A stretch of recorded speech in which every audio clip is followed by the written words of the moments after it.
बिलाल, मेरी आवाज क्लियर है? आवाज क्लियर है।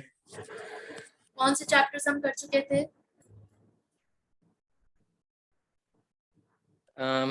मुझे याद नहीं आ रहा। ओके, आई थिंक हम फर्स्ट 2 चैप्टर्स कर चुके थे, business organisations and the business environment, ये 2 कर चुके थे। ओके,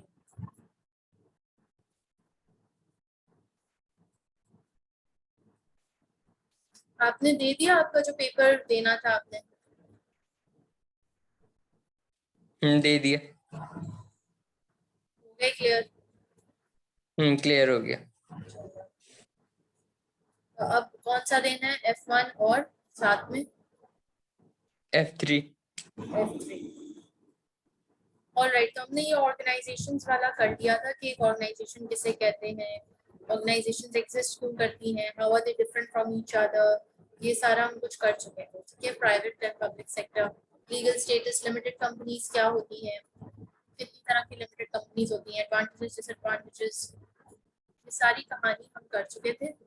और फिर stakeholder goals and objectives, इस पर आए थे। इंटरनल स्टेक होल्डर्स किसे कहते हैं, एक्सटर्नल किसे कहते हैं, कनेक्टेड किसे कहते हैं, राइट?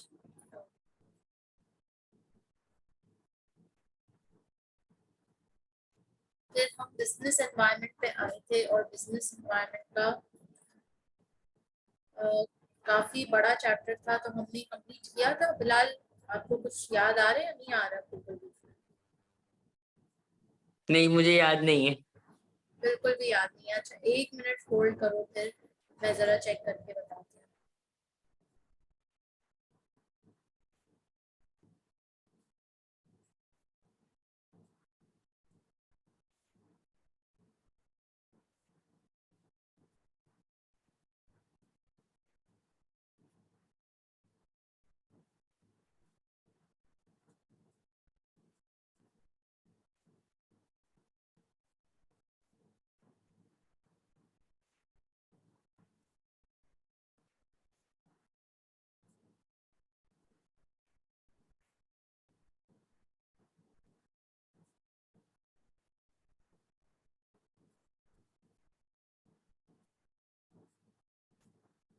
चलिए जी, ठीक है।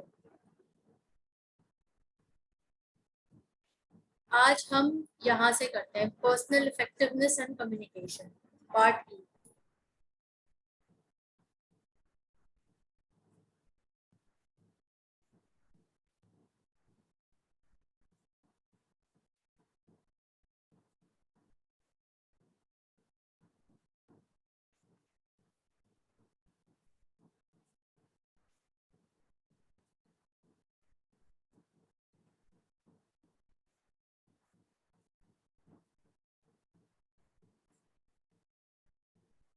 रमजान की क्या रूटीन होगी फिलहाल?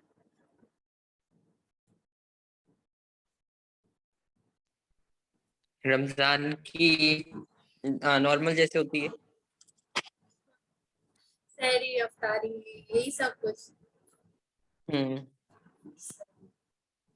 ठीक है। अच्छा, रमजान का स्केड्यूल जो है शायद थोड़ी टाइमिंग्स आगे पीछे हों, लेट्स सी क्या होता है, क्योंकि ये तो मुझे भी नहीं पता। पहला दिन गुजरेगा तो पता चलेगा क्या रूटीन बन रही है, राइट? तो इंशाल्लाह फिर देख लेंगे। Come on, let's start. Personal effectiveness and communication, बहुत छुट्टियां हो गई, थोड़ा पढ़ाई कर लेते हैं। पर्सनल इफेक्टिवनेस और कम्युनिकेशन वर्ड से आपको क्या लग रहा है, क्या पढ़, क्या इसमें, इस चैप्टर में क्या होने वाला है?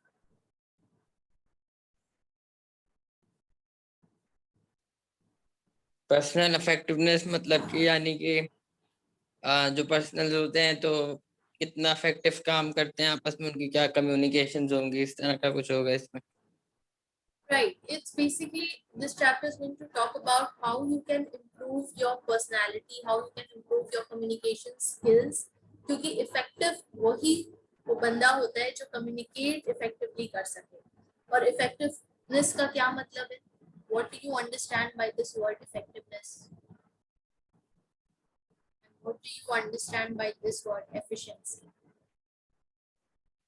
इफेक्टिवनेस यानी कि तो जो उनका टारगेट था वो अचीव हो रहा है या नहीं हो रहा। Right. रिजल्ट्स अचीव हो रहे हैं या नहीं हो रहे हैं। और एफिशिएंसी का मतलब यानी कि एफिशिएंसी क्या मतलब है, कितना एफिशिएंट काम कर रहे हैं, यानी कि उनकी रिसोर्सेज क्या थी और उस हिसाब से कितना काम किया है। रिसोर्सेज ऑप्टिमम यूटिलाइजेशन पर जा रही है या नहीं, राइट। तो इफेक्टिवनेस हम देखेंगे कि हमारे कम्युनिकेशन स्किल्स की वजह से हमारा जो काम होता है वो मजीद इफेक्टिव हो जाता है, यानी रिजल्ट ओरिएंटेड हो जाता है। Alright, so we have the following topics with us. Time management. Time management बहुत नाम सुना है, क्या समझ आता है जब भी ये वर्ड्स सुनने को मिलते हैं? Time management.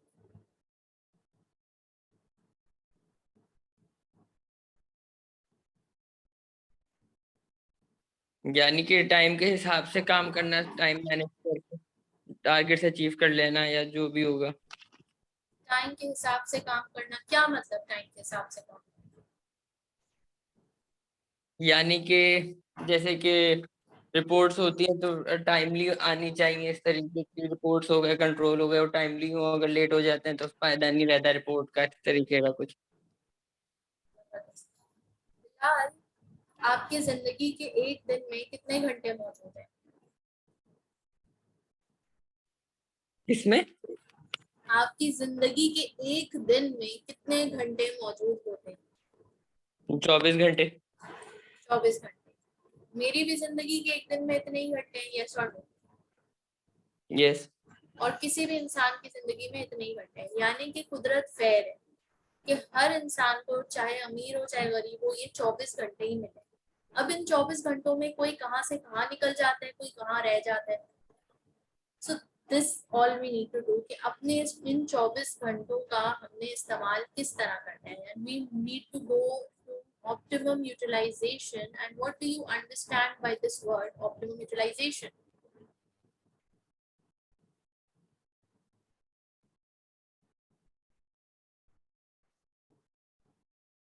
जी बिल्ला, क्या समझ आता है इस वर्ड से? यानी कि सोर्सेज होती हैं जो इनपुट करते हैं, वो मैक्सिमम यूज हो जाए, जाया ना हो। Right, minimum wastage. Minimum wastage, ताकि रिसोर्सेज मुकम्मल तौर से इस्तेमाल हो जाए और वेस्ट ना हो, प्रोडक्टिवली यूज हो। प्रोडक्टिवली, तो वक्त का प्रोडक्टिव इस्तेमाल इज कॉल्ड टाइम मैनेजमेंट। और फिर किस काम को, किस चीज को, किस रिश्ते को ज्यादा टाइम देना है, पहले टाइम देना है, ये हम पे डिपेंड करता है। मोर ओवर टाइम के सेगमेंट्स होते हैं। अगर आपने, आई डोंट नो, ये वर्ड सुना हो, prime time. What is prime time Bilal?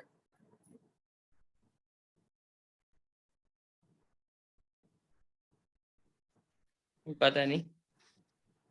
पूरे दिन में जो 24 घंटे होते हैं, उनमें से कुछ घंटे हमारा प्राइम टाइम कहलाता है। और इसका मतलब ये है कि ये वो टाइम है कि जिस वक्त हम बहुत फ्रेश होते हैं, हम बिल्कुल मूड में होते हैं, हमारा जो है मैक्सिमम एनर्जी होती है हमारे अंदर, ठीक है, जोश होता है काम करने का। और उस वक्त मतलब बेहतरीन वक्त होता है हमारा काम करने का। और ये दिन में 4 से 5 घंटे ही होते हैं बस। लेकिन अब वो 4 से 5 घंटे किसी के अर्ली मॉर्निंग होते हैं, किसी के आफ्टरनून में होते हैं, किसी के रात में होते हैं। हर इंसान के मुख्तलिफ होते हैं depending upon his life style. तो ये 4 से 5 घंटे में जो आपका प्राइम टाइम है, इसमें आप कौन सा काम करते हो, ये डिसाइड करेगा कि आपने फ्यूचर में तरक्की करनी है या नहीं करनी। क्योंकि अक्सर इन 4 से 5 घंटों में लोग अपने एंटरटेनमेंट में इसको वेस्ट कर देते हैं। और जब इसको एंटरटेनमेंट में वेस्ट कर देते हैं, तो बाकी का जो टाइम बचता है वो थका हुआ टाइम होता है। उसमें जब पढ़ने बैठते हैं या उसमें जब कोई प्रोडक्टिव काम करने बैठते हैं, तो जाहिर है प्रोडक्टिव काम को ज्यादा एनर्जी चाहिए, ज्यादा दिमाग का यूजेस चाहिए, ठीक है, तो वो नहीं होगा। तो this is how you are going to manage your time, अपनी प्रायोरिटीज को सामने रखते हुए। अब फॉर एग्जाम्पल आपकी वालदा बीमार है, फॉर एग्जाम्पल, तो आपका पहला फर्ज क्या है? अपनी वालदा को टाइम दें या आप अपने दूसरे कामों में लग जाए? होना तो यही चाहिए कि प्रायोरिटी पहले वालदैन को दी जाए। मगर हम अक्सर उलट कर रहे होते हैं, तो हम अपने रिश्तों में इन्वेस्ट नहीं करते। जब हम सही वक्त पे सही रिश्तों में इन्वेस्ट नहीं करते और फिर हम एक्सपेक्ट करते हैं कि भाई हमें रिटर्न मिलेगा। इसकी बेहतरीन मिसाल होती है कि जैसे अक्सर वालिदैन अपना क्वालिटी टाइम अपने बच्चों को नहीं देते। और फिर बुढ़ापे में एक्सपेक्ट कर रहे होते हैं कि बच्चे हमें टाइम देंगे। क्यों देंगे? जब आपने उनके वक्त में उनको टाइम नहीं दिया तो बच्चे क्यों देंगे? और ये आपकी एक्सपेक्टेशन ही गलत हो जाती है। तो ये सारी चीजें जो है with the cycle of time it goes. फिर जब आपकी स्पाउस होते हैं या जब नई शादी होती है and you don't invest your time, नई शादी क्या, देर तक भी जब भी आपकी रिश्ता चलता है, if you don't give your productive time to your relationship it will die. रोज पौधे को पानी देना होता है, और पौधे को अगर पानी ना दिया जाए किसी दिन, और फिर 7 दिनों तक ना दिया जाए, और फिर महीनों तक ना दिया जाए, ना तवज्जो ना पानी, वो जाहिर है मर जाएगा। Same way goes for any relationship, same goes for any business, same goes for any work, same goes for any qualification. आप अपना प्राइम टाइम उसको जब तक नहीं दोगे वो फलेगा फूलेगा नहीं। सिंपल सा फंड है। सो आगे बढ़ते हैं। Role of information technology. आजकल टेक्नोलॉजी बहुत आगे बढ़ गई है, तो इसका रोल क्या है मुआशरे में? What is the role, what is the emphasis, importance of this? आप लोग से बेहतर कोई नहीं जानता, आप लोग इस जनरेशन में पैदा हुए हैं, so we are not going to discuss about this much. Ineffectiveness at work. What do you understand by this word ineffectiveness at work? Bilal.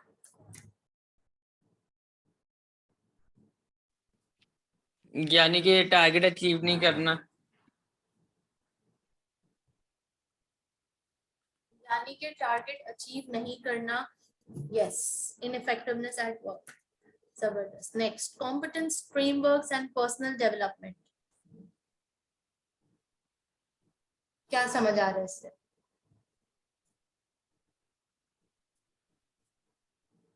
Framework तो जो रूल्स होते हैं शायद वो होंगे, और उनकी पर्सनल डेवलपमेंट हो जाना ये होगा। राइट। Next, conflict. पता नहीं। कॉन्फ्लिक्ट, लड़ाइयाँ आपकी और मेरी नहीं बन रही। क्यों नहीं बन रही? लैक ऑफ कम्युनिकेशन, या फ्रीक्वेंसी मैच नहीं होगी, या मैं जो बोल रही हूँ आप उल्टा समझ रहे हैं, misunderstanding, conflict. Communication in the work place. जब आप काम की जगह पे ऑर्गेनाइजेशन में काम करते हैं तो बहुत सारे लोगों से वास्ता पड़ता है। कुछ कैसे होते हैं, कुछ कैसे होते हैं, कुछ मेच्योर होते हैं, कुछ इमेच्योर होते हैं, कुछ पढ़े लिखे होते हैं, कुछ गंवार होते हैं। तो सबके साथ वास्ता पड़ता है और सबके साथ आपको हार्मोनियसली काम करना है। और उसमें सिर्फ और सिर्फ आपको ये एक चीज हेल्प आउट कर सकती है, दैट इज इफेक्टिव कम्युनिकेशन। इसके अलावा कोई चारा ही नहीं है। बल्कि मैं कहती हूँ कि हर स्टूडेंट को स्कूल में कम्युनिकेशन स्किल्स पढ़ानी चाहिए।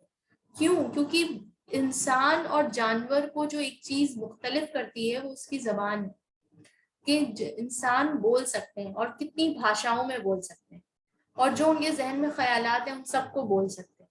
So that is the key which makes us different। and इसकी जो इसका सलीका, बोलने का सलीका, बोलने का करीना, बोलने का तरीका, ये आपके रिलेशनशिप्स बना सकता है या बिगाड़ सकता है।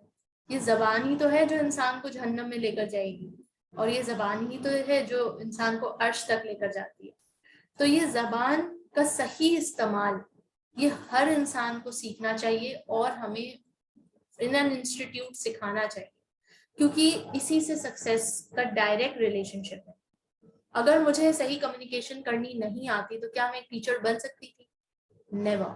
अगर मुझे सही कम्युनिकेशन नहीं आती तो मेरे वर्क प्लेस में रिलेशनशिप सारे खराब होंगे, मेरे घर के मामला खराब होंगे, मैं अपने फैमिली मेंबर से कम्युनिकेट नहीं कर सकूंगी, और फिर जो बोलूंगी उसका उल्टा मतलब समझा जाएगा।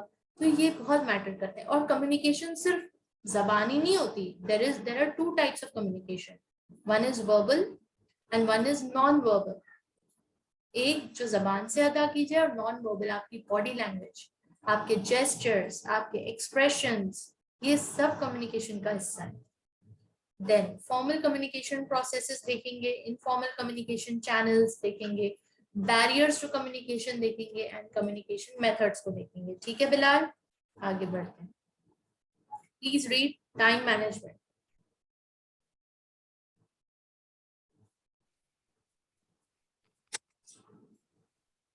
Time is a scarce resource and manager's time must be used to best effect.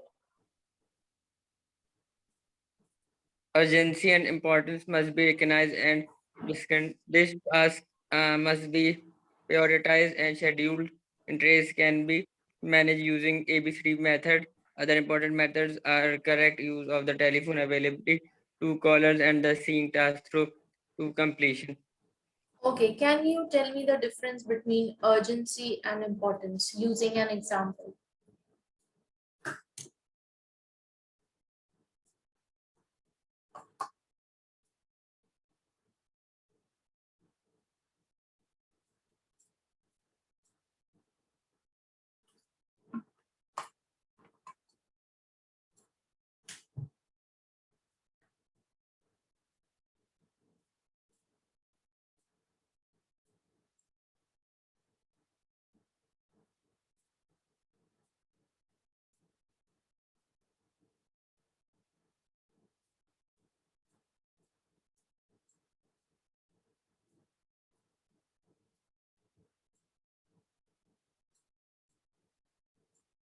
Bilal क्या हो गया, कहाँ गायब हो गए?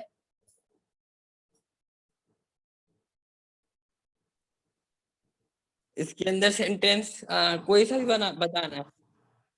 अर्जेंसी और इम्पोर्टेंस को डिफरेंशिएट करो कोई भी एग्जांपल देकर।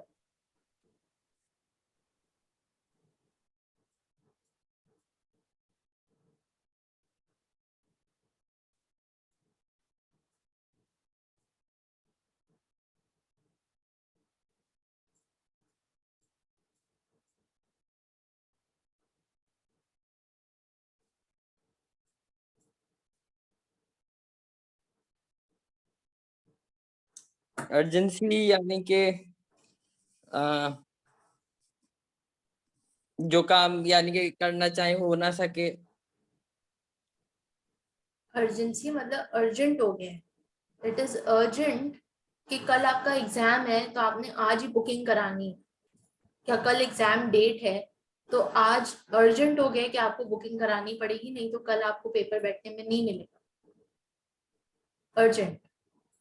इम्पोर्टेंट, इट इज इम्पोर्टेंट कि आप अपनी सीट एक हफ्ते पहले बुक करा लें, तो एक हफ्ता बस एक हफ्ता रह गया पेपर डेट्स में तो आपने बुकिंग करा ली, तो दैट इज इम्पोर्टेंट। अर्जेंट कब होगा? जब सिर्फ 2 दिन रह गए डेडलाइन में या 1 दिन रह गया डेडलाइन में, दैट इज अर्जेंट, और वो काम हर हाल में कराना ही कराना है। सो प्रायोरिटी किसको दी जाए, अर्जेंट कामों को या इम्पोर्टेंट कामों को? इम्पोर्टेंट कामों को। प्रायोरिटी यानी सबसे पहले किसको किया जाए?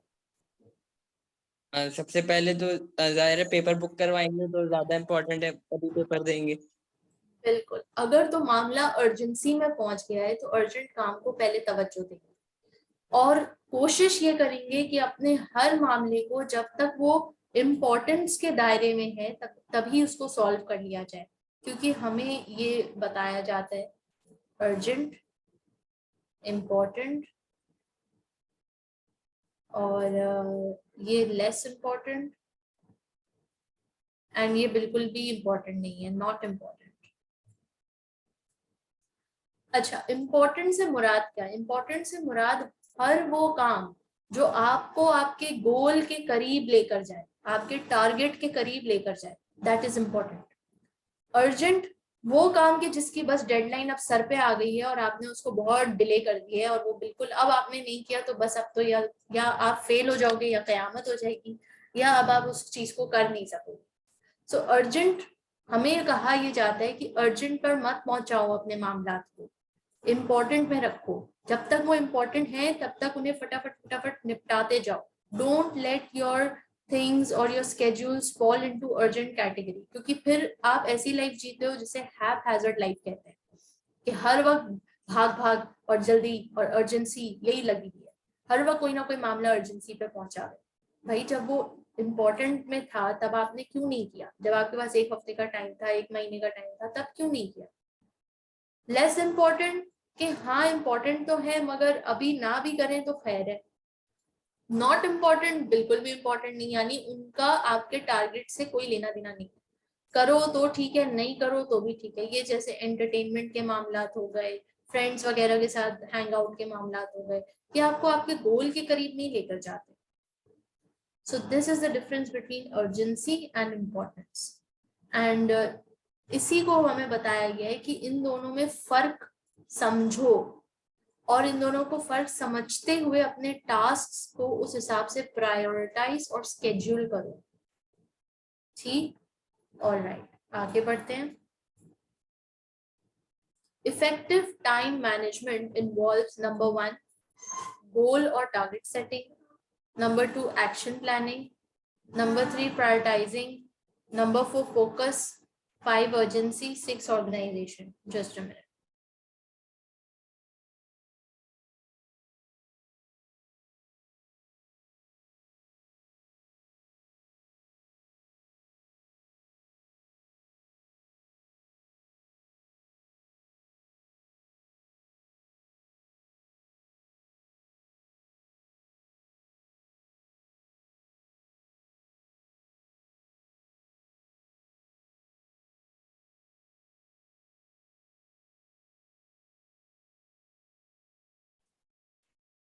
Okay, so effective time management में हमारे पास क्या क्या चीजें हैं बिलाल, पढ़िए। गोल और target setting, action planning, focus, urgency, organisation और प्रायोरिटाइजिंग। यस, प्रायोरिटाइजिंग, ठीक है। अच्छा, अब इसमें हम ले लेते हैं, आपको एसीसीए करना है, आपने गोल सेट कर लिया अपना। अब आपका एक्शन प्लान क्या है कि अच्छा अब F1 करना है, तो दैट्स योर एक्शन प्लान। और अब आपका फोकस कहाँ है, F1 पे है। अर्जेंसी क्या है, F3 देना है। ऑर्गेनाइजेशन किस कहाँ से करना है, प्रायोरिटाइज करना है अपने कामों को, जिंदगी के और मजीद दूसरे दूसरे कामों को। टाइम मैनेजमेंट टास्क, ठीक है। सबसे पहला आइडेंटिफाई ऑब्जेक्टिव। जब तक ऑब्जेक्टिव, टारगेट, मंजिल का पता ना हो तो उस पर चला कैसे जाए। गूगल में क्या डालते हो, करीम जब बुलाते हो तो डेस्टिनेशन डालते हो कि जाना कहाँ है, फिर करीम बुलाती है, फिर करीम आती है, फिर आप बैठते हो, फिर आप जाते हो, फिर रास्ता चूज होता है कि अच्छा किस रास्ते से जाना है, शॉर्टेस्ट रूट कौन सा है, लॉन्गेस्ट रूट कौन सा है, इस वक्त किस रूट पे ज्यादा रश है, राइट। सो पहले मंजिल का तयन होता है। देन कुछ प्रिंसिपल्स हमें बताए गए कि जब भी मंजिल का तयन करो तो कैसे करो, smart goals, make smart goals, right Bilal. Smart goals किसे कहते हैं, नंबर 1 बी स्पेसिफिक, स्पेसिफिकली बताओ। करीम में एंटर करो, उबर में एंटर करो, गूगल मैप में एंटर करो कि लोकेशन कहाँ जाना है, एग्जैक्ट, बी स्पेसिफिक। मुझे ACCA करना है, बी स्पेसिफिक। कितने टाइम में करना है, बी स्पेसिफिक। मेजरेबल, कितना time, how much time will it take. 4 साल में करना है, 3 साल में करना है, कोई तो टारगेट सेट करो, कोई तो डेडलाइन सेट करो, नहीं तो सारी जिंदगी है करने के लिए, नहीं तो 10 साल का तो टाइम पीरियड ACCA खुद देता है करने के लिए। अटेनेबल, जो चीज हासिल हो सके, जो जिस लोकेशन में पहुंचा जा सके। लाइक ऑफ कोर्स अगर तुम गूगल मैप में मून डालोगे तो करीम तो नहीं पहुंचाएगी ना मून तक, राइट। तो उसके लिए रॉकेट चाहिए। तो अटेनेबल, ऐसी लोकेशन या डेस्टिनेशन डालो जो अटेनेबल हो, जो रियलिस्टिक हो, जो टाइम बाउंडेड हो, वक्त आपको तयन करना होगा कि किस डेडलाइन में पहुंचे, ठीक है। और यहाँ मेजरेबल, ऑफ कोर्स तुम कितने करीब पहुंचे, सॉरी मैंने टाइम यहाँ पे लिख दिया, आप कितने करीब पहुंचे अपने मंजिल के, 1 कदम करीब, 2 कदम करीब, जैसे आपको बताता है ना करीम में, गूगल मैप बता रहे होते ना 2 minutes left, 5 minutes left to arrive your destination, you will be there in 10 minutes। तो कितने दूर पहुंचे, ACCA में कितने पेपर्स कर लिए और अब कितने बचे हैं, और फिर किस पेपर में क्लियर हुआ, अबव 50% स्कोर किया, किस पेपर में बिलो 50% स्कोर किया, measurable of course, right.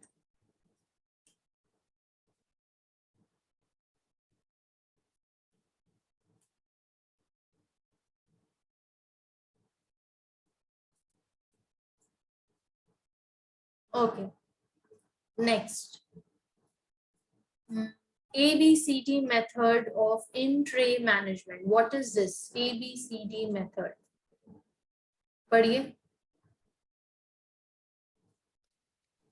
An ABC method is a tray management resolved to take one of the following approaches. Act on the item immediately when if you are sure it is worthless, irrelevant and unnecessary. create a definite plan for coming back to the item. Get it on your schedule, timetable, or to-do list. Delegate it to someone else to handle. क्या कह रहे हैं? ये कह रहा है कि जो है ना आइटम के ऊपर इमीडिएटली करें और उसको छोड़ दें अगर वो वर्थलेस है, रेलेवेंट या नेसेसरी है। एक डेफिनेट प्लान बनाएं और जो है टाइम टेबल बना लें, शेड्यूल बना लें और किसी और को डेलीगेट कर दें कि वो हैंडल कर ले। एग्जैक्टली जब आप काम करते हो तो ABCD मेथड को फॉलो करो। उन कामों को अलग कर लो जिन पे फौरन एक्शन लेना है, एक्ट ऑन है। उन कामों को अलग कर लो जो भाई जो बेकार काम है, मतलब जो फजूल के अननेसेसरी काम है, इररेलेवेंट है, रूटीन के हैं, और वो तुम किसी और को अगर दे सकते हो तो दे दो, नहीं दे सकते तो बिन कर दो, करने की जरूरत भी नहीं, बेकार काम है, एनर्जी चूसते हैं और हासिल कुछ भी नहीं। तीसरा है create a definite plan of coming back to the item, यानी कि कैसे वो काम जिसको आपने पीछे करके रखा हुआ है थोड़ा कि बाद में कर लेंगे, अभी इतना जरूरी नहीं है, तो उसके लिए कोई प्लान बना लो कि भाई मैंने ये काम तब करना है। And then finally delegate it to someone else to handle. अगर वो काम किसी और को दिया जा सकता है तो दे दो। खुद इंपॉर्टेंट काम करो, ऐसे काम करो जो सिर्फ तुम कर सकते हो और जो सिर्फ रिजल्ट्स जनरेट करेंगे। ठीक है, तो इस तरह से हमें ये एक अप्रोच सिखाई गई है that this is how you can manage your time. Improving time management, plan each day, produce a longer term plan, do not be available to everyone at all times, stay in control of the telephone, जो कि आज तो बहुत जरूरत है कि mobile phones को हम बहुत सोच समझ के इस्तेमाल करें, नहीं तो वो हमें इस्तेमाल कर लेते हैं। राइट और रॉन्ग बिलाल?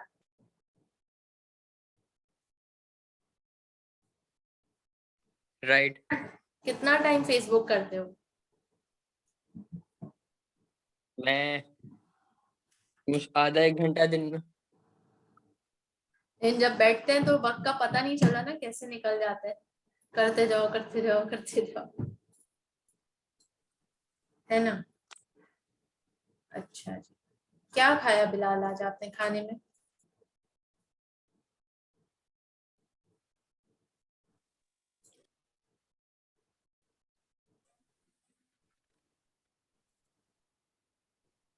हाँ, चुकंदर खाए थे।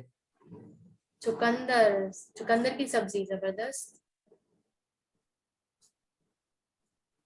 Okay, now prioritising tasks. Task को प्रायोरिटाइज करें टाइम के उसमें जुमरे में, इम्पोर्टेंस के उस तरजीह में, urgency, dependency, defined deadlines, time scales, commitments.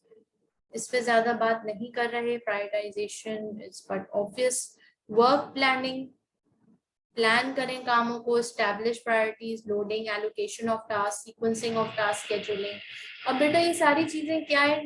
ये सारी चीजें हमें ऑलमोस्ट पता है, कॉन्सेप्ट्स हैं, मगर क्या है कि हमें इसकी टर्मिनोलॉजीज नहीं पता, जैसे मतलब पहले क्या है, फिर क्या है, फिर क्या है। तो ये सीक्वेंस और ये टर्मिनोलॉजी से कैसे वाकिफ होगे? जब पढ़ोगे इसको।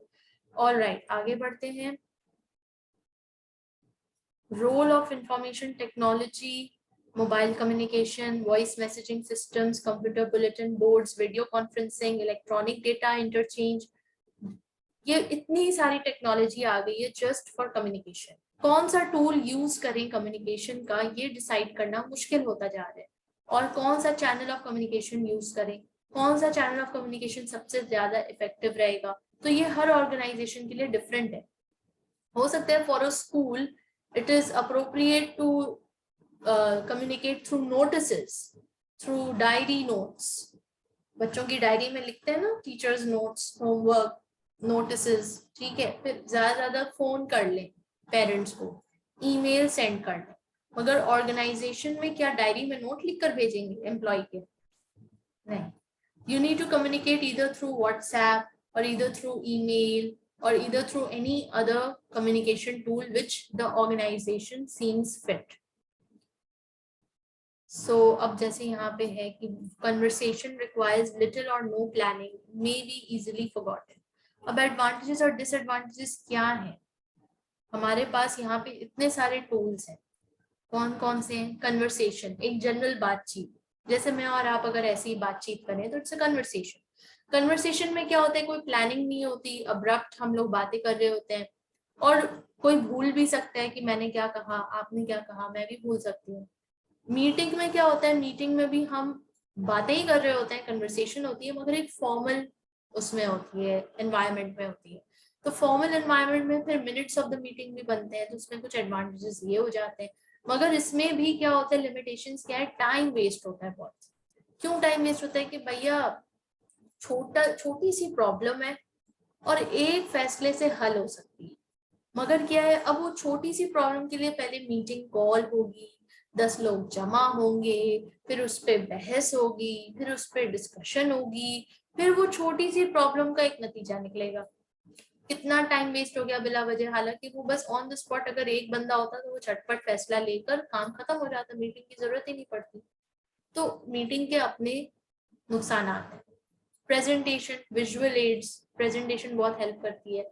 Requires planning and skill, limitation ये है कि भाई आपको पहले से प्रेजेंटेशन तैयार करनी होगी, स्किल आपके पास होनी चाहिए, पावर पॉइंट यूज करना आना चाहिए, तभी आप वो तैयार कर सकते हैं। टेलीफोन, फायदा क्या है, गुड फॉर कम्युनिकेशन, झटपट हो जाती है, मगर लिमिटेशन क्या है, नो रिटन रिकॉर्ड, मिसअंडरस्टैंडिंग भी हो सकती है। Facsimile enables reports and messages to reach remote locations quickly. Complex images do not transmit well. ये एक तरह की टेक्नोलॉजी है कि जिसमें से आप मैसेजेस भेज सकते हो, मगर इमेजेस, पिक्चर्स नहीं जाती।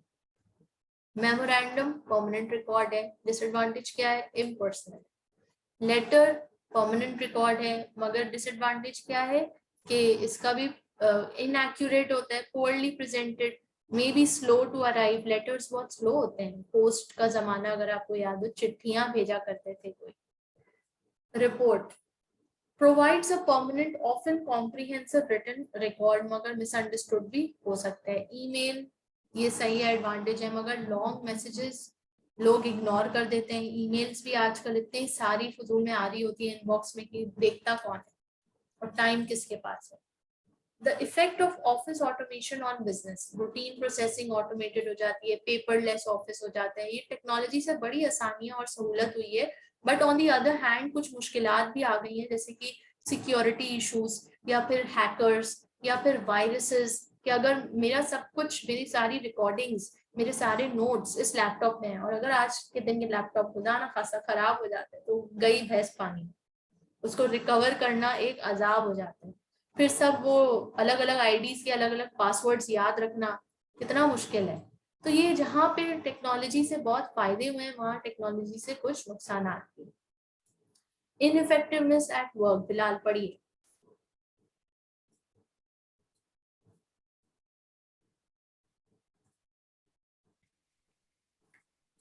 The main ways in which employee can ineffective, failing to communicate, example problems, delay, failing to meet deadlines, failing to comply with job specifications, failing to deliver the exact production needed. ठीक है, इसमें कोई बात जो ना समझ आ रही हो?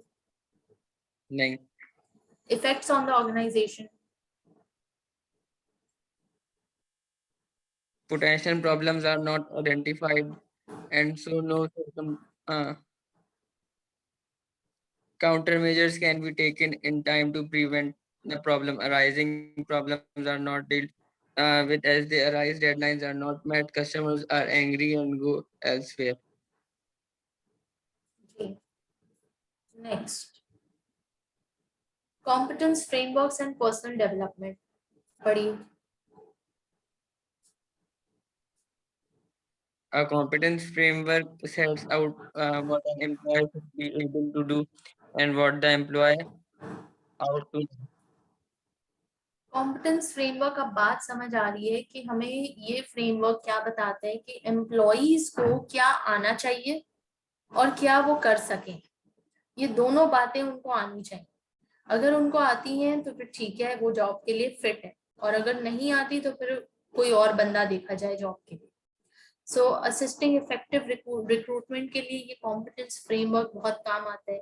It uses as a tool for performance evaluation. अगर एम्प्लॉइज की परफॉर्मेंस को इवैल्यूएट करना हो, चेक करना हो कि कैसा परफॉर्म कर रहा है, अच्छा काम कर रहा है, नहीं कर रहा है, जो ऑर्गेनाइजेशन की नीड है उसके हिसाब से काम कर रहा है या नहीं कर रहा, तो ये कॉम्पिटेंस फ्रेमवर्क इसमें भी हेल्प करता है. इवैल्यूएट करने में भी हेल्प करता है, रिक्रूट करने में भी हेल्प करता है, plus two identify skill gaps and planning training accordingly, इसमें भी हेल्प करता है. तो ये तीनों चीजों में हमें क्या चीज हेल्प कर रही है? Competence framework.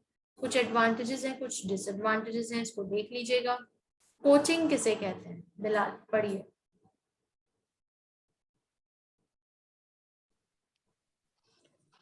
Coaching is an approach whereby a trainee is put under the guidance of an experienced employee who shows the trainee how to perform tasks. क्या कह रहे हैं? ये कह रहे हैं कि जो है एक ट्रेनिंग होता है उसको एक एक्सपीरियंस एम्प्लॉय के जो है अंडर काम करने देते हैं ताकि वो परफॉर्म टास्क सही तरह कर ले. जी. तो कोच बेसिकली गाइड कर रहा होता है एम्प्लॉय को या ट्रेनी को कि किस तरह से काम करना है. बकायदा उसको सिखाता है और फिर बकायदा उसको देखता है कि वो कैसे कर रहे हैं और फिर उसको टिप्स फीडबैक देता है कि वो क्या गलत कर रहे हैं और क्या सही करना चाहिए.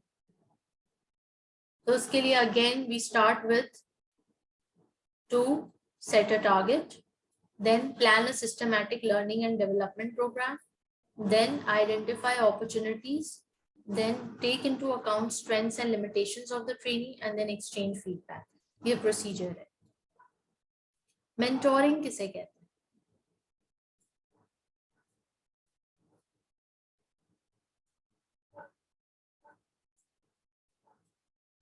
पढ़िए. Mentoring is a long-term relationship in which a more experienced person acts as a teacher, counselor, role model, supporter, and encourager to another person with the aim of fostering the individual personal and career development. Mentoring क्या है? एक long term relationship है जहाँ पे अब होता क्या है, मेंटोर का उर्दू वर्ड क्या है बिलाल?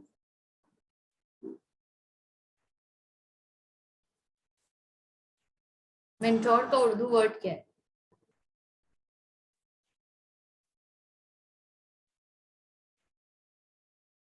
पता नहीं.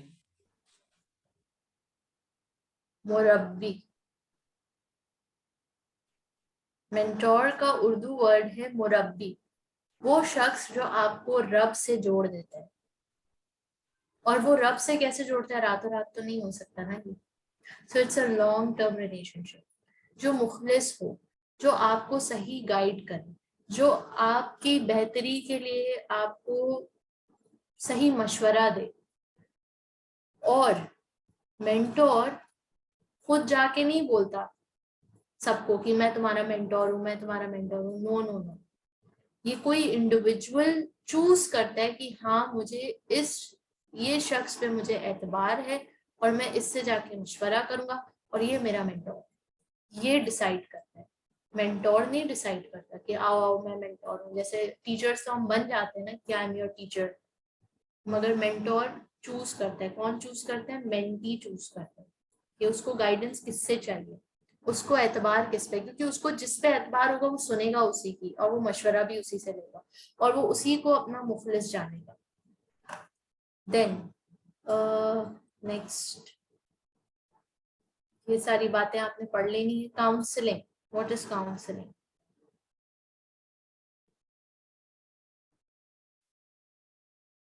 फिलहाल पढ़िए.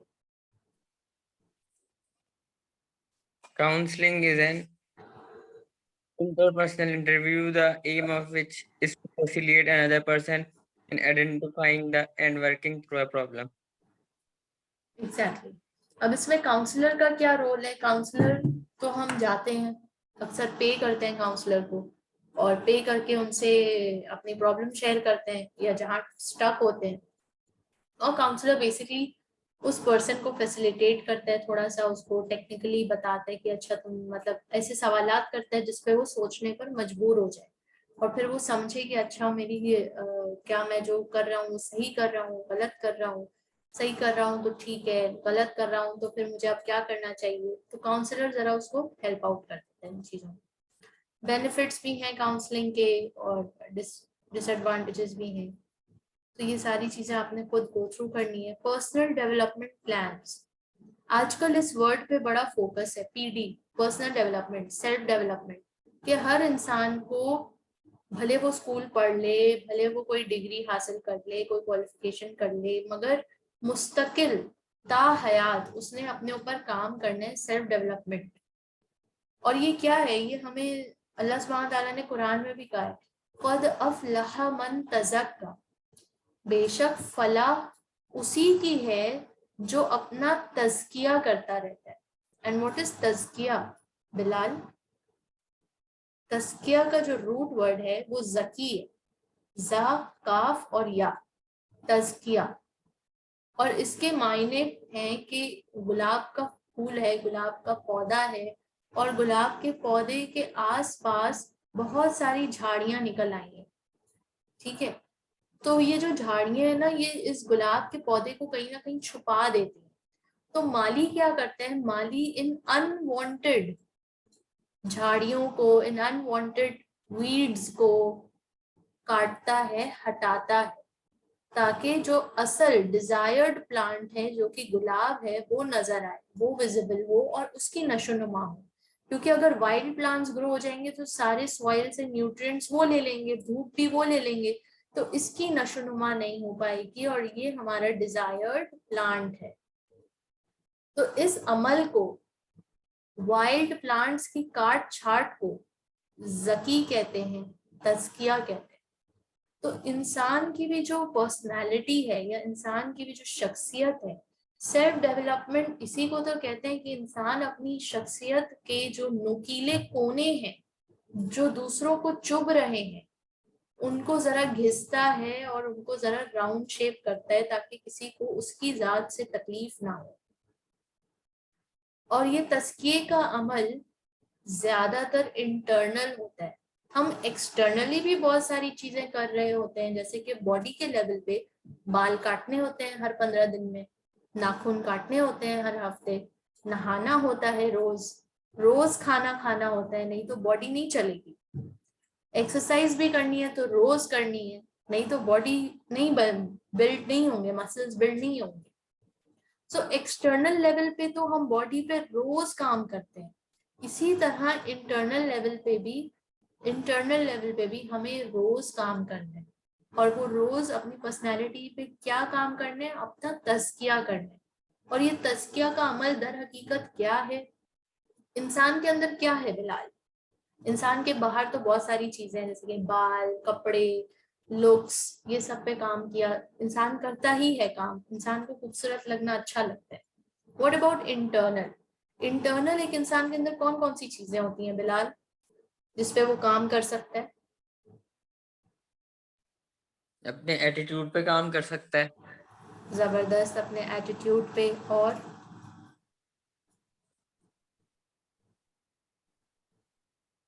और बस मेरा ख्याल है यही।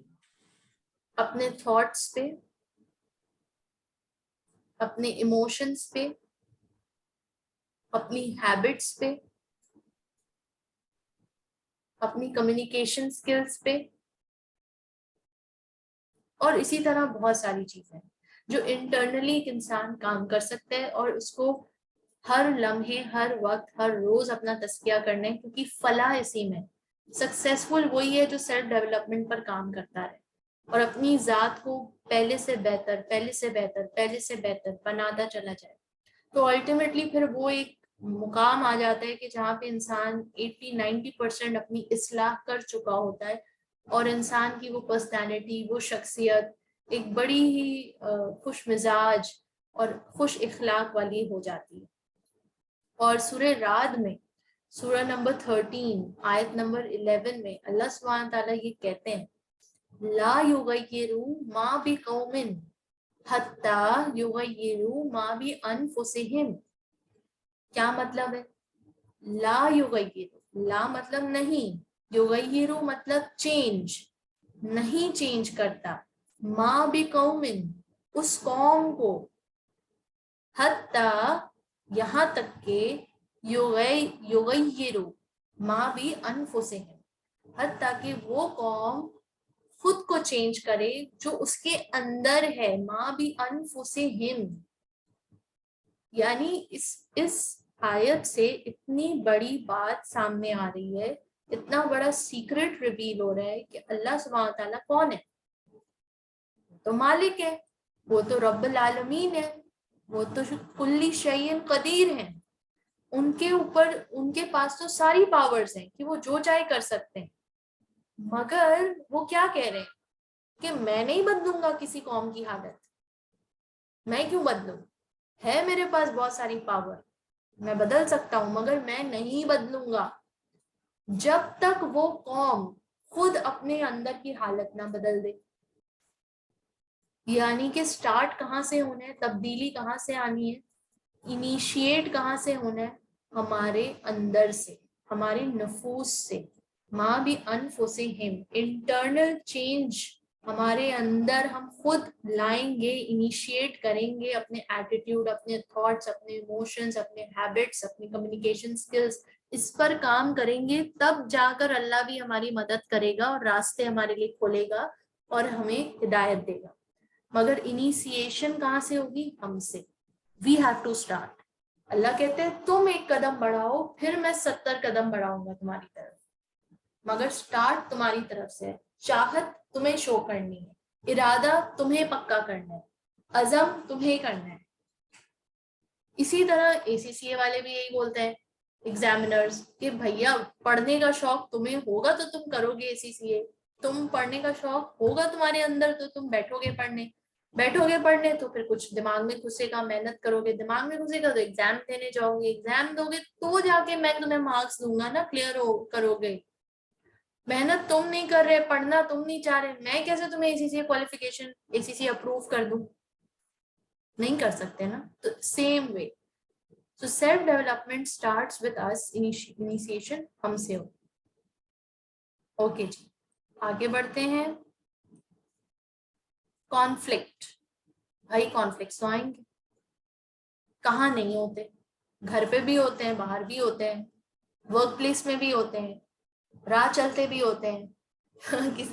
एक बाइक वाले ने मेरी गाड़ी ठोक दी, ठीक है, गलती उसकी थी, मगर उसको गुस्सा आ गया मुझ पे, ठीक है ना?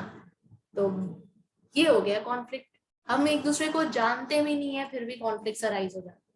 हमने एक दूसरे को पहली दफा देखा होता है, कॉन्फ्लिक्ट अराइज हो जाते हैं। अप्रोच क्या रखनी चाहिए? Win win, win win situation.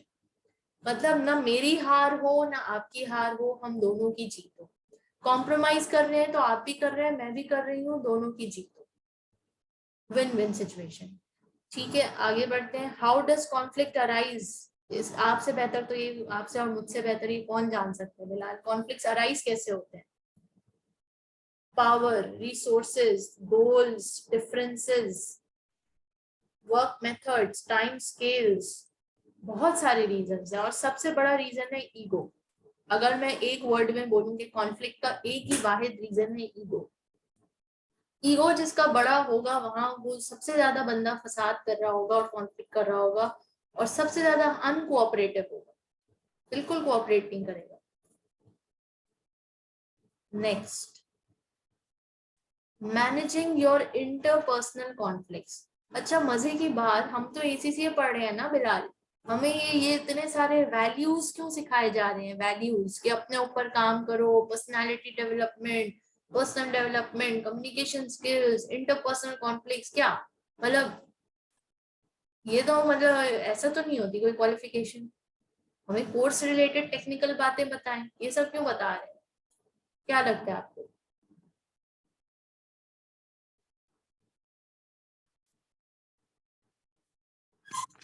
काफी जो लोग ACCA करके यानी पास आउट हो तो अच्छे यानी हो उनके, इस तरीके के फ्रॉड ना हो। देखो बात ये है ना, just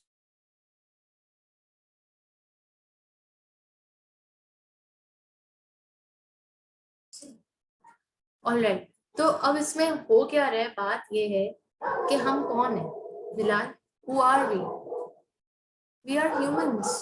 हम जितना भी पढ़ लिख के पीएचडी बन जाएं, कुछ कर जाएं, हम हैं तो इंसान ही ना, और हमारा वास्ता इंसानों से ही पढ़ना है। चाहे हम बड़े कॉर्पोरेट सेक्टर में जाएं, चाहे हम एजुकेशन सेक्टर में जाएं, चाहे हम हॉस्पिटल हेल्थ सेक्टर में जाएं, चाहे गवर्नमेंट लेवल पे जाएं, और इंसान की एक बेसिक साइकी है जो हम सबकी सेम है। ना तुम मुझसे जुदा हो, ना मैं तुमसे जुदा हूँ। हम सब इंसान हैं और हम सब की कुछ बेसिक चीजें अल्लाह ने सबको एक जैसा ही बनाया है, येट यूनिक। हम बहुत सारी चीजों में एक जैसे हैं और फिर भी यूनिक है। ये कमाल की बात है। हम सबकी 5 उंगली है मगर हम सबके फिंगरप्रिंट्स अलग है। हम सबकी बनावट तकरीबन हमें वही 5 उंगलियां मिलेंगी, वही तुम्हें 2 आंखें, 1 नाक, 2 होंठ, 2 कान मिलेंगे, मगर फिर भी मुख्तलिफ। So we are same and unique at the same time. तो हमें इसी से या कोई भी चीज ये वैल्यूज क्यों दे रही है, बिकॉज इनका एक मेजर एरिया होता है एथिक्स का। एथिक्स उठने बैठने का सलीका, काम करने का सलीका, एक दूसरे से बात करने का सलीका। क्योंकि अगर आप ह्यूमन एथिक्स नहीं जानते, आपके पास ये वैल्यूज नहीं है, आप सक्सेसफुल नहीं हो सकते, ना कारोबार में ना काम में। कोई आपसे काम करना नहीं चाहेगा अगर आप एक बदतमीज इंसान हो। आपको कम्युनिकेट करना नहीं आता, आपको कोऑपरेट करना नहीं आता, आपको नेगोशिएट करना नहीं आता, कौन रखेगा आपको।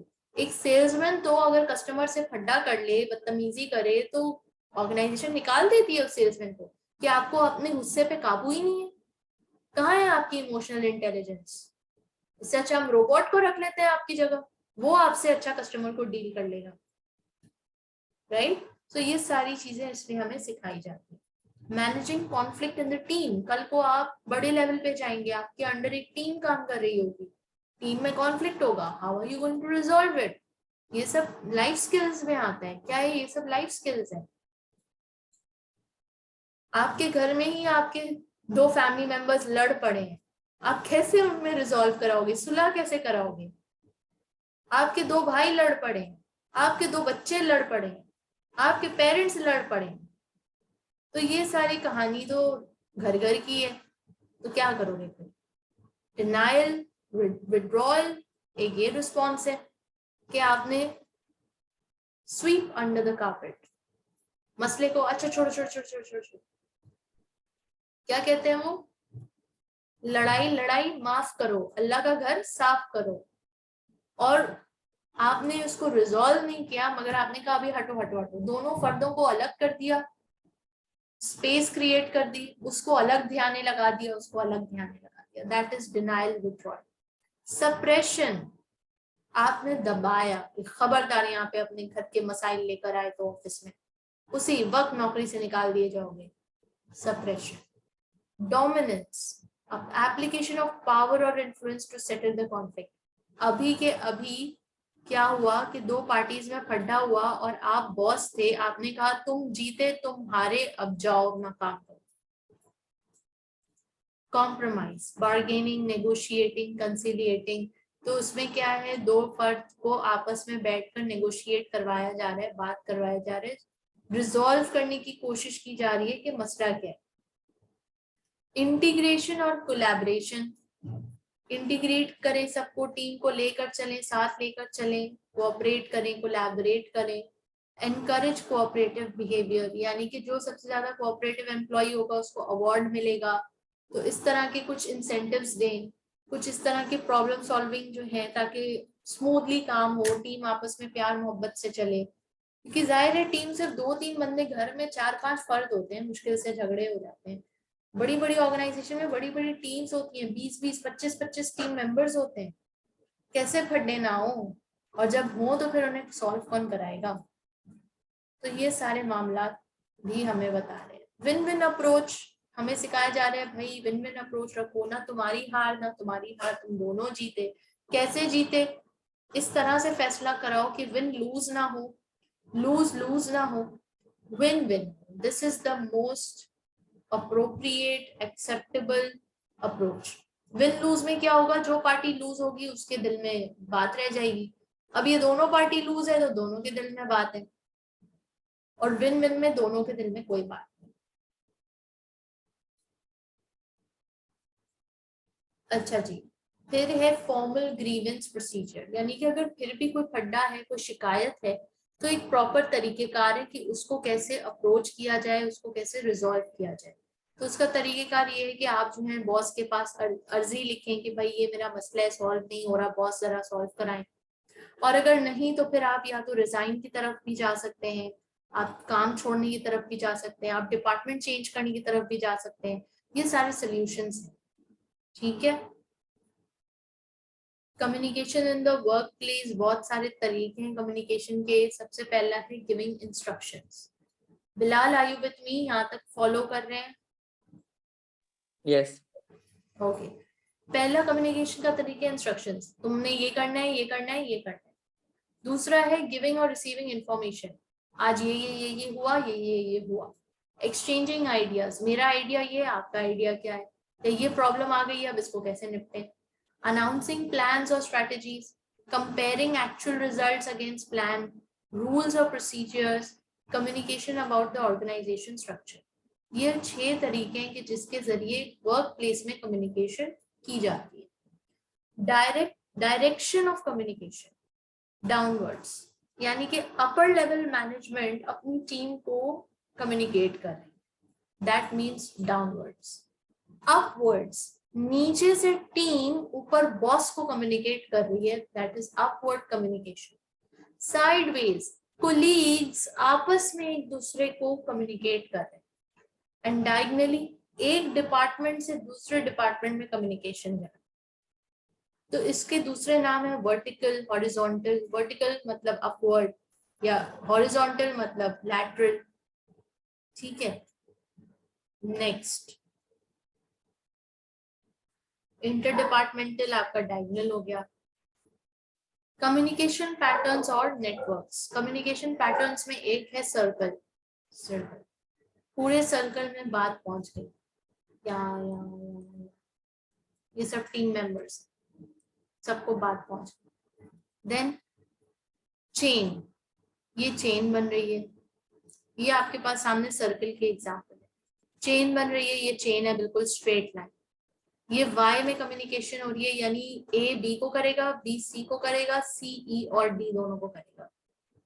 Wheel, A B C D, A B D E सब सी को कम्युनिकेट करेंगे और सी बाकी सारों को कम्युनिकेट करेंगे। देन डेटा एंड इंफॉर्मेशन, क्या फर्क है बिलाल डेटा और इंफॉर्मेशन में?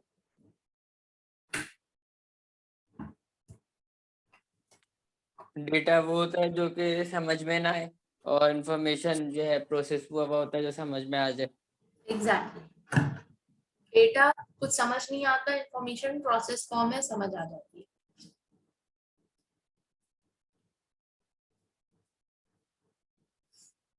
ओके जी, इंफॉर्मेशन कहाँ से ली जा सकती है? 2 ही सोर्सेज हैं, इंटरनल एंड एक्सटर्नल।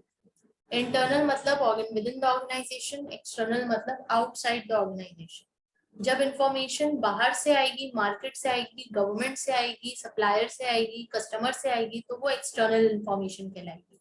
और जो इंफॉर्मेशन ऑर्गेनाइजेशन के अंदर से आएगी, डिपार्टमेंट से आएगी, एम्प्लॉय से आएगी, मैनेजर से आएगी, किसी के जर्नल लेजर से आएगी, तो वो इंटरनल इंफॉर्मेशन कहलाएगी। ओके जी, इंफॉर्मेशन क्यों जरूरी है? प्लानिंग के लिए, कंट्रोलिंग के लिए, डिसीजन मेकिंग के लिए। ये MA1 और MA2 में आप पढ़ चुके हैं। क्वालिटीज ऑफ गुड इंफॉर्मेशन क्या है? एक्यूरेट, नेमोनिक, इंफॉर्मेशन एक्यूरेट होनी चाहिए। बिलाल आप समझाएं मुझे एक्यूरेट, ये इंफॉर्मेशन के कैरेक्टरिस्टिक्स हैं।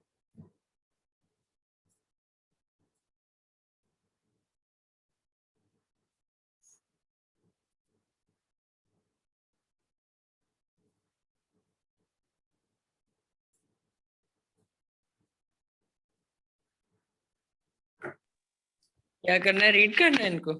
नहीं, आप मुझे समझाएं कि गुड इंफॉर्मेशन की कैरेक्टरिस्टिक्स क्या होती हैं। एक्यूरेट उसका निमोनिक है, ये सारे उसके फीचर्स हैं, तो मुझे थोड़ा एक एक करके समझाएं एक अच्छी इंफॉर्मेशन में ये सारे फीचर्स होने चाहिए, तो ये सारे फीचर्स से क्या मतलब है?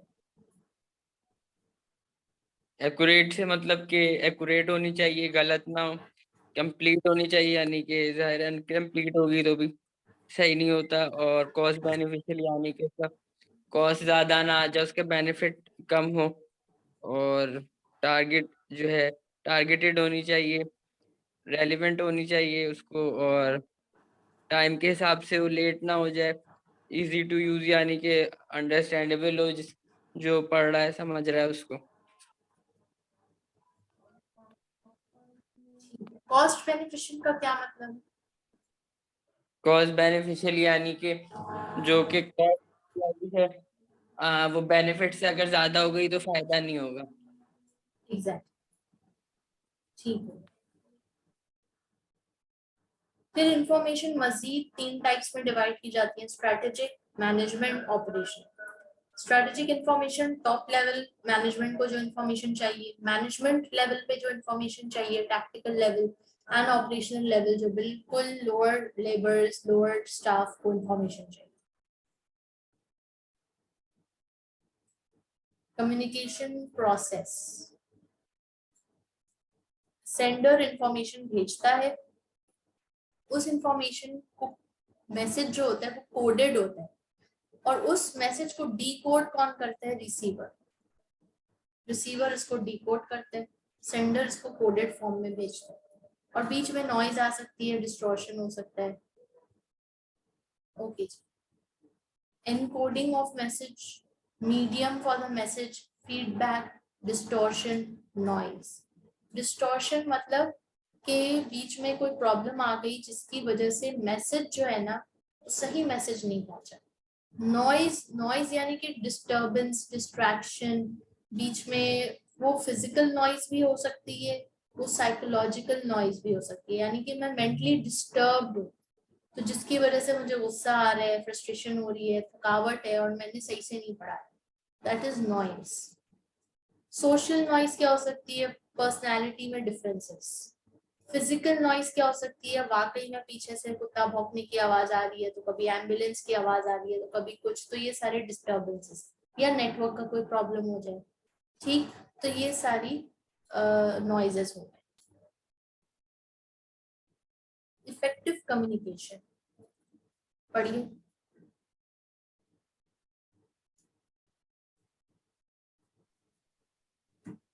Effective communication, the right person receives the right information in the right way at the right time.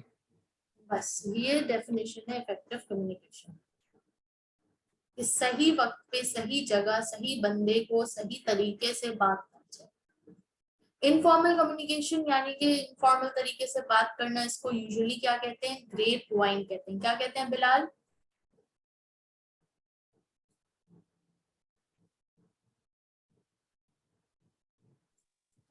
Grapevine. Yes, informal communication को ग्रेप वाइन कहते हैं। और ग्रेप वाइन के फायदे क्या है कि वो बहुत जल्दी बात पहुंच जाती है, सिलेक्टिव लोगों को पहुंच जाती है, प्लेस ऑफ वर्क में भी हो जाती है, हायर लेवल एग्जीक्यूटिव्स को भी मिल जाती है, मतलब ये हर कोई इजी हो जाता है इनफॉर्मल कम्युनिकेशन में। जब आप फॉर्मली बहुत बात करते हो तो एक अजीब सा एक अनईजीनेस होती है, एक प्रोफेशनल होता है, प्रोफेशनलिज्म होता है, और जब आप सामने वाले को इजी कर देते हो, कंफर्टेबल कर देते हो, तो आप अपनी हर बात बेहतर अंदाज से पहुंचा सकते हो ना। ये सारी बातें जो है आपने खुद से गो थ्रू करनी है, ये सब एक बेसिक है जो हम अपनी डे टू डे लाइफ्स में देखते हैं। Non verbal communication, body language, ठीक है, ये सारी चीजें बहुत अहम है। आपको पता है बड़े बड़े पॉलिटिशियंस जो होते हैं, वो पॉलिटिशियंस की बकायदा क्लासेस होती हैं कि जिसमें उनको बताया जाता है कि भाई आपकी बॉडी लैंग्वेज कैसी होनी चाहिए, आपका टाई का कलर क्या होना चाहिए, आपके कपड़ों का कलर क्या होना चाहिए, क्योंकि हर एक चीज आप मैसेज दे रही होती है। आपके कपड़े बात कर रहे होते हैं, आपके कलर्स मैसेज दे रहे होते हैं, आपके जेस्चर मैसेज दे रहा होता है, तो उसकी भी बकायदा लीडर्स की, बड़े बड़े जब उनको स्पीच देने आते हैं, स्पीच से पहले उनके पर्सनल कंसल्टेंट्स होते हैं, वो उनको गाइड करते हैं कि आप ये स्पीच में ऐसे बोलिएगा, ऐसे करिएगा हाथ, या ऐसे रखिएगा, या ये करिएगा, तो वो that's how they do that's how they communicate. Okay, तो यहाँ पे हमारा ये चैप्टर कंप्लीट होता है। इसके सारे questions, back side questions and revision के क्वेश्चंस आपने लाजमी करने। ठीक है, कोई सवाल यहाँ तक? नहीं। ओके बिलाल, इंशाल्लाह कल मुलाकात होती है। अपना ख्याल रखें। अल्लाह हाफिज। अल्लाह हाफिज।